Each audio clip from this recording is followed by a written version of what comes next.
pikir juga selain poster yang terpampang di depan, Bapak Ibu juga sudah melihat di rapor pendidikan melalui di Kemendikbud yang lalu, sekolah kita mendapatkan rapor seperti ini. Ternyata di kemampuan literasi murid kita merah, ya. Kalau merah itu kuning, kemudian numerasi itu kalau kurang itu merah tadi. Kalau numerasi kita sedang warna kuning. Dan kita bersyukur bahwa di kategori yang lainnya yang 4 itu kita hijau gitu ya. Nah, untuk yang merah dan kuning ini menjadi PR buat kita, bukan hanya sebagai siswa, tapi kita juga sebagai guru, pegawai, dan kepala sekolah. Namun sebelumnya pasti Bapak Ibu belum atau mungkin belum pernah mengerti atau belum pernah membaca apa di rapor pendidikan, untuk apa, kenapa harus ada rapor. Yang selama ini mungkin kita tahun-tahun sebelum yang kita kenal rapor mutu paling. Nah, sesungguhnya rapor pendidikan ini pengganti atau penyempurnaan rapor mutu yang dulu kita kenal. Jadi indikatornya disusun berdasarkan input, proses, dan output pendidikan. Pasti ada juga yang bertanya, ini nilai ini dapat dari mana gitu? Mungkin Bapak Ibu tahu dapat dari mana, kenapa kurang cukup banyak? ANBK. Oke, benar. ANBK saja dengan yang kita isi Sulinjar ya? Sulinjar itu saja. terus Ada hal lain yang Bapak Ibu tahu?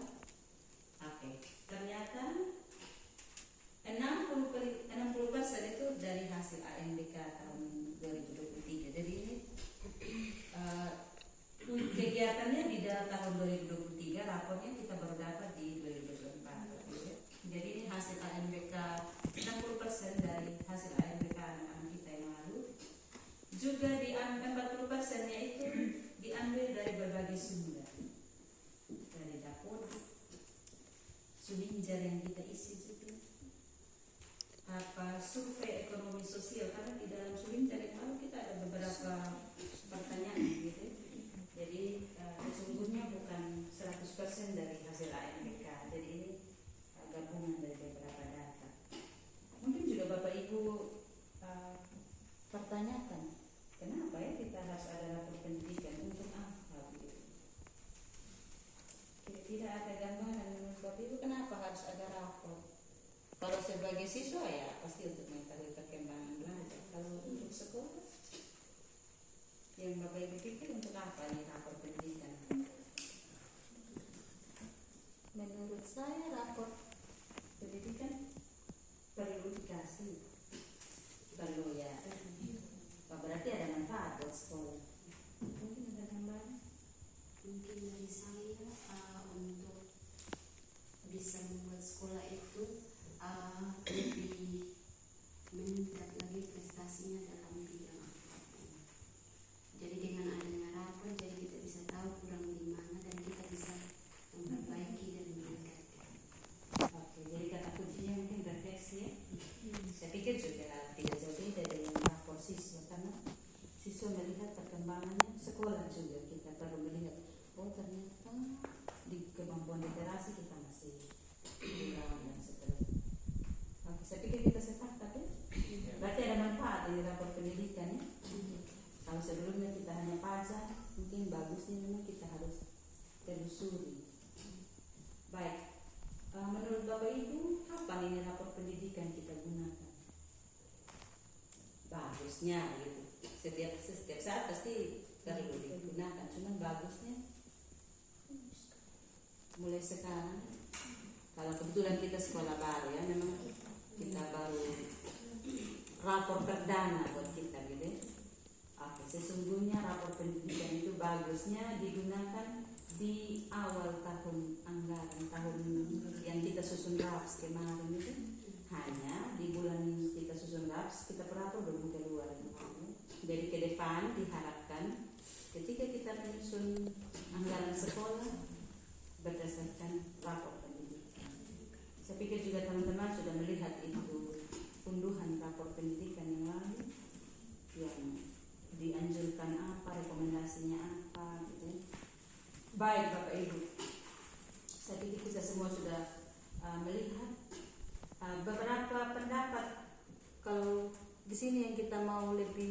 fokuskan pada literasi dan numerasi.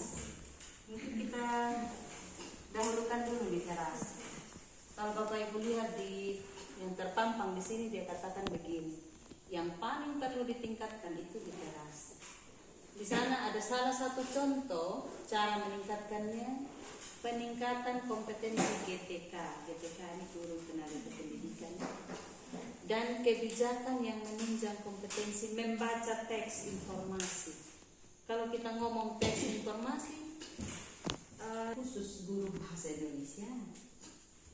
Berarti seolah-olah saat ini yang jadi sumber masalahnya di guru bahasa Indonesia. Apa menurut Bapak Ibu begitu? Tidak. Sesungguhnya teks bukan hanya di bahasa Indonesia, toh? Justru penyumbang banyak literasi kita kurang bukan bahasa Indonesia. Keliru kalau kita bilang, oh ini karena pelajaran bahasa Indonesia, belum tentu. Sesungguhnya di kita semua pelajaran ada teksnya. Mungkin kita lihat garis besar dulu. Selama ini mungkin saya pribadi juga yang saya kenal literasi itu, mungkin teman-teman juga kenal literasi yang bagaimana? Hanya membaca ya. Kebiasaan membaca. Mungkin ada teman-teman yang tahu sebelumnya. Literasi itu sesungguhnya kalau saya baca juga memang ini karena kita kurang literasi, salah satu contoh. Sesungguhnya ada 6 literasi. Salah satu yang Bapak Ibu sebutkan, literasi membaca, baca tulis. Mungkin Bapak Ibu bisa kasih gambaran literasi yang mana? Refleksi.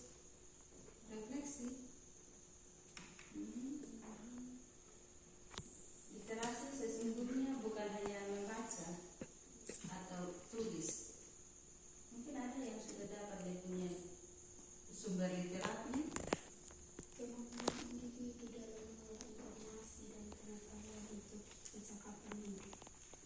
Pengertiannya mungkin macam-macam literasi. Yang kita kenal selama ini kan literasi baca tulis ya? Ada lagi literasi yang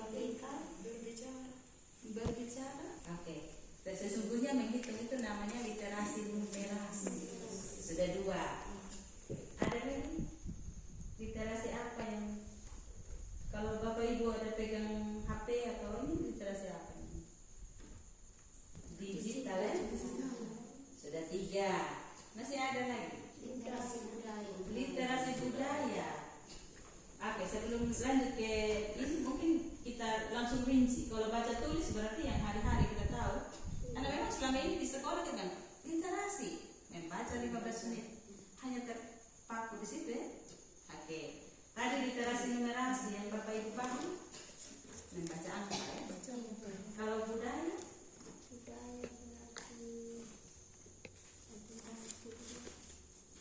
seperti yang lagi viral di SMA 1 kemarin itu juga literasi budaya sesungguhnya. Iya. Karena apa itu literasi budaya sesungguhnya? Yang pertama tadi literasi baca tulis. Yang kedua literasi numerasi baca angka maksudnya. Yang ketiga tadi literasi budaya. Kemudian literasi digital yang kita kenal itu yang bagaimana? Menggunakan perangkat alat. Sudah 4. Masih ada lagi?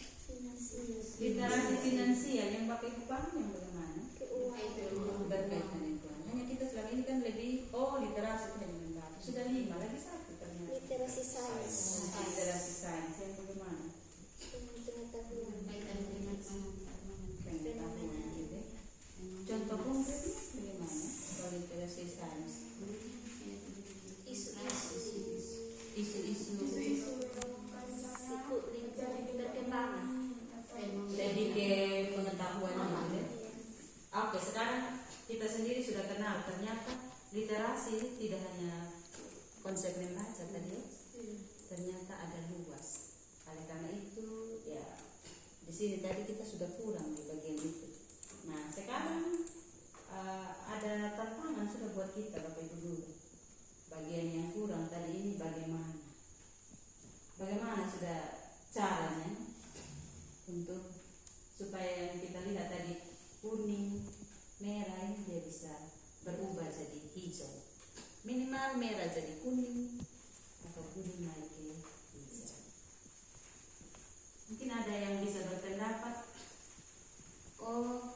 sekarang kita lebih ke literasi dulu, gitu. Saya punya pemahaman, supaya kemampuan murid ini meningkat, apa yang Bapak Ibu pikirkan. Kan tadi kita sudah lihat, literasi itu ternyata banyak. Kemudian bukan hanya guru bahasa Indonesia saja yang bertanggung jawab dengan literasi. Mungkin ada yang Bapak Ibu pikirkan supaya literasi kita di sekolah ini makin bagus. Ada yang Bapak Ibu, yes, ada yang memikirkan. Saya mulai ajaran baru sebelum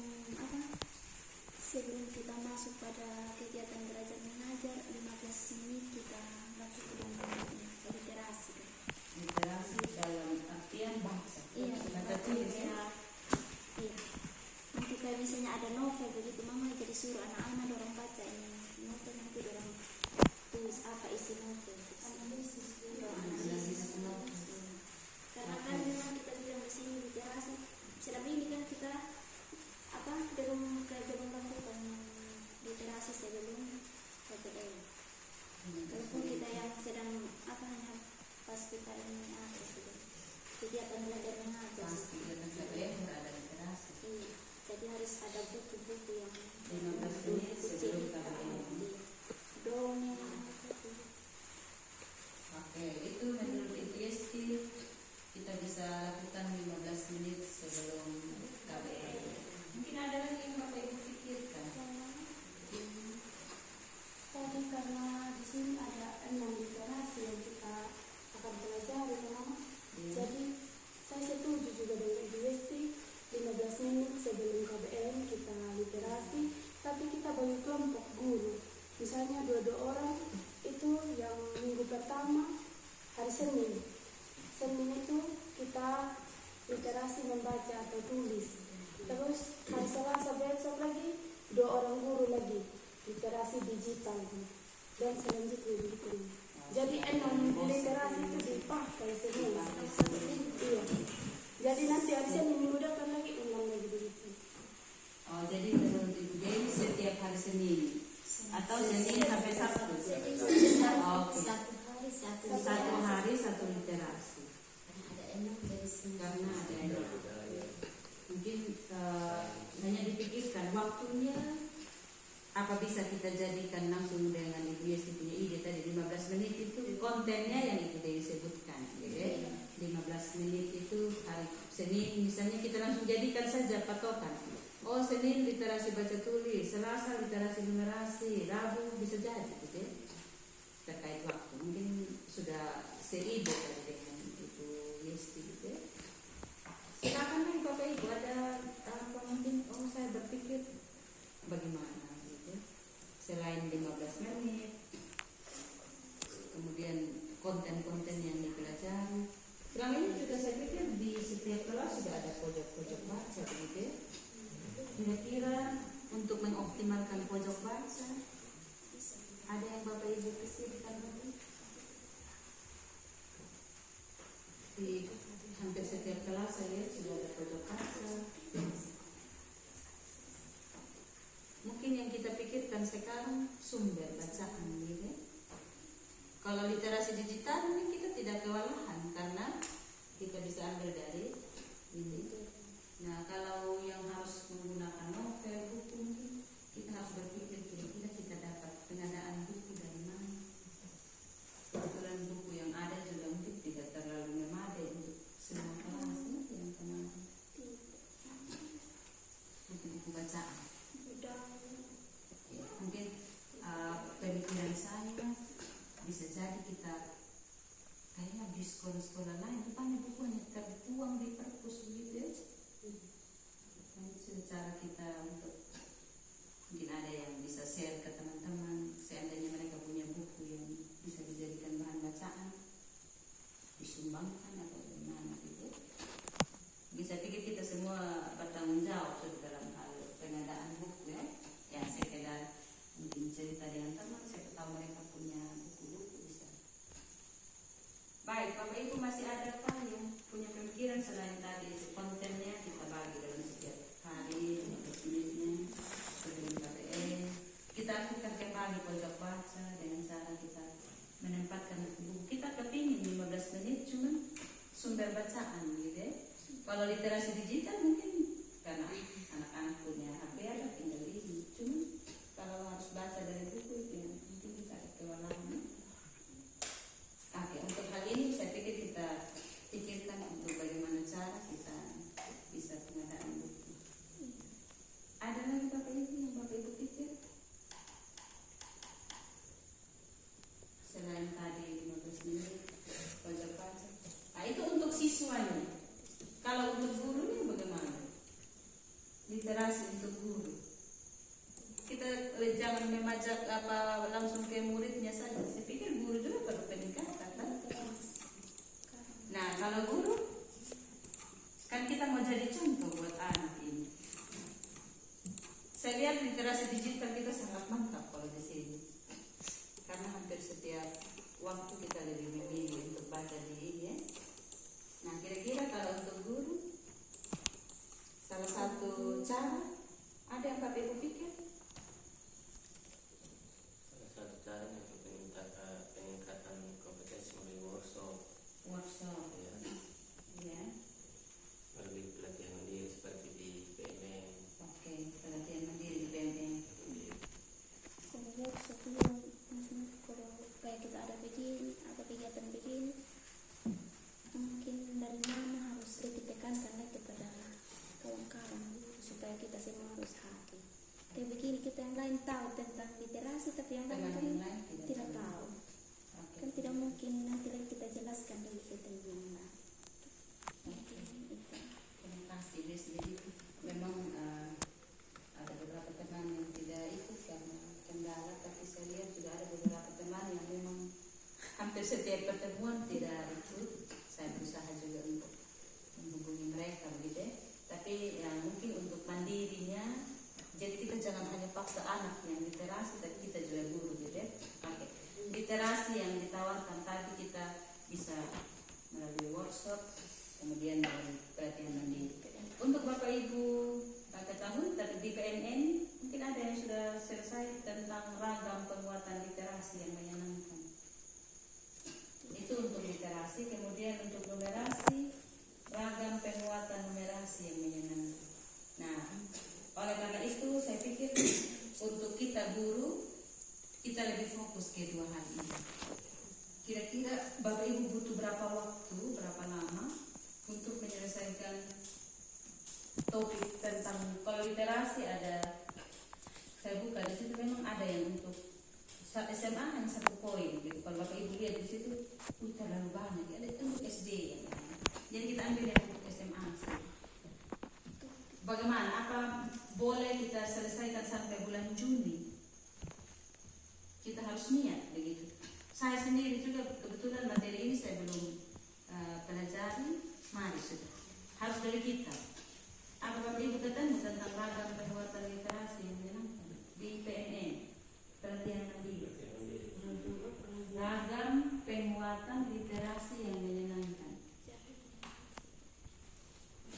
Kemudian yang ketiga itu, yang kedua, ragam penguatan numerasi yang menyenangkan. Saya pikir sebentar mungkin ada yang bisa selesai tentang literasi. Memang di situ saya lihat ada 5 modul, ada yang 2 modul. Tapi kita pilih yang sesuai kita punya jenjang ya, kita pilih yang SMA. Ketemu Bapak Ibu pelatihan mandiri tentang itu. Ragam penguatan literasi yang menyenangkan.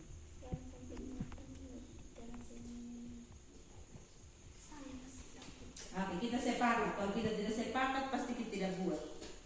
Bagaimana kalau ingat tanggal 31? Bagaimana kalau di akhir bulan kita harus selesaikan 2 topik ini sampai hasilnya? Kita saling mengingatkan setiap hari. Kita sepakat menyelesaikan topik tentang literasi dan numerasi. 2 topik ini kita selesaikan. Kira-kira kita sepakat sampai tanggal berapa, Bapak Ibu? 1 bulan pas? Boleh? Minimal masuk kembali libur sudah dapat sertifikat. Kita sepakat dulu kalau tidak sepakat tidak ada maaf. Jadi Sepakat. bagaimana kita tahu cara mengembangkan literasi ke anak kalau kita tidak berliterasi kan begitu? Bagaimana kita kasih tahu anak cara mengembangkan literasi yang baik seperti ini kalau kita sendiri tidak tahu. Jadi saya mau dari kita dulu. Kita isi dulu kita pengetahuan. Mungkin nanti berjalan ada tambahan pengetahuan. Cara literasi yang baik begini. Cara literasi yang baik begini. Kita sepakat sampai tanggal berapa Bapak Ibu? Akhir Juni. Bapak Ibu sekalian, dari hasil diskusi tadi untuk merubah rapor kita tadi yang merah dan kuning ada beberapa poin yang kita sepakati bersama tadi. Yang pertama mulai dari kita dulu ya, mulai dari diri kita masing-masing sebagai guru, pegawai, kepala sekolah. Tadi yang kita sepakati kita pelajari pelatihan mandiri yang 2 topik tadi ya. Dan kita sepakati paling lambat akhir Juni ya, 1 bulan dari sekarang. Mungkin lebih bagus kita adakan perlombaan gitu ya, siapa yang berhasil lebih dulu menyelesaikan dan mendapatkan sertifikat. Kita lihat saja siapa yang komplainnya lebih cepat gitu ya. Selain pelajari pelatihan mandiri tadi baik literasi dan numerasi di PMN, untuk kegiatan workshop kita akan lakukan tapi mungkin di semester genap nanti kita akan penyesuaian. Hal yang lain yang kita mau lakukan baik tadi sebagai guru, kemudian sekarang sebagai siswa. Tadi kita sudah sepakati beberapa hal. Yang pertama, kita mengadakan literasi dengan konten yang 6 tadi, 15 menit setiap hari sebelum KBR. Kemudian kita aktifkan kembali pojok-pojok baca dan catatan buat kita Bapak Ibu guru, bisa jadi kita share ke anak-anak. Kalau mereka punya buku bacaan di rumah, bisa bawa ke sekolah. Dan kita juga sebagai Bapak Ibu guru, kita coba juga share ke teman-teman. Saya tahu ada yang punya buku, kita bawa untuk jadi bahan bacaan. Nah sekarang refleksi buat kita Bapak Ibu guru untuk kegiatan literasi. Seberapa sering kita guru membahas hasil asesmen literasi kita dengan siswa? Saya pikir hasil asesmen literasi ini bisa kita lihat di rapor pendidikan gitu ya. Nanti di bagian Excelnya ada per nomor Bapak Ibu. Silakan Bapak Ibu lihat di hasil unduhan itu, kan saya pikir teman-teman juga sudah unduh ya. Untuk Bapak Ibu ketahui berapa banyak guru yang akses rapor pendidikan terbaca juga di Jasper. Nah, jadi kita sama-sama unduh itu rapor pendidikan karena mutu pendidikan di sekolah bukan hanya tanggung jawab kepala sekolah, pegawai guru, tapi dan siswa juga. Ya. Halaman link rapor tadi kan sudah ada kan? Pertanyaan refleksi yang berikut, dukungan apa yang saya pribadi sudah berikan untuk sekolah untuk meningkatkan kemampuan literasi murid? Pertanyaan ini saya pikir bukan kita harus jawab juga sekarang, mari kita pikirkan bersama-sama begitu. Seberapa sering saya dengan siswa membicarakan tentang literasi?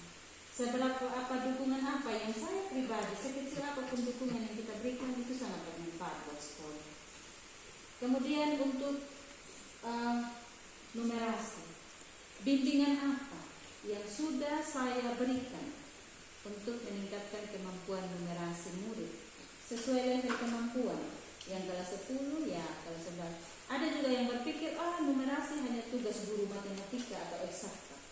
Saya pikir di pelajaran yang lain juga butuh angka-angka gitu ya. Jadi kita harus juga banyak literasi. Numerasi tidak hanya ada hubungan dengan matematika. Kayak tadi, ternyata bukan hanya ada hubungan dengan bahasa Indonesia saja. Kemudian mari kita berpikir cara-cara kreatif apa yang sudah saya upayakan dalam meningkatkan kompetensi.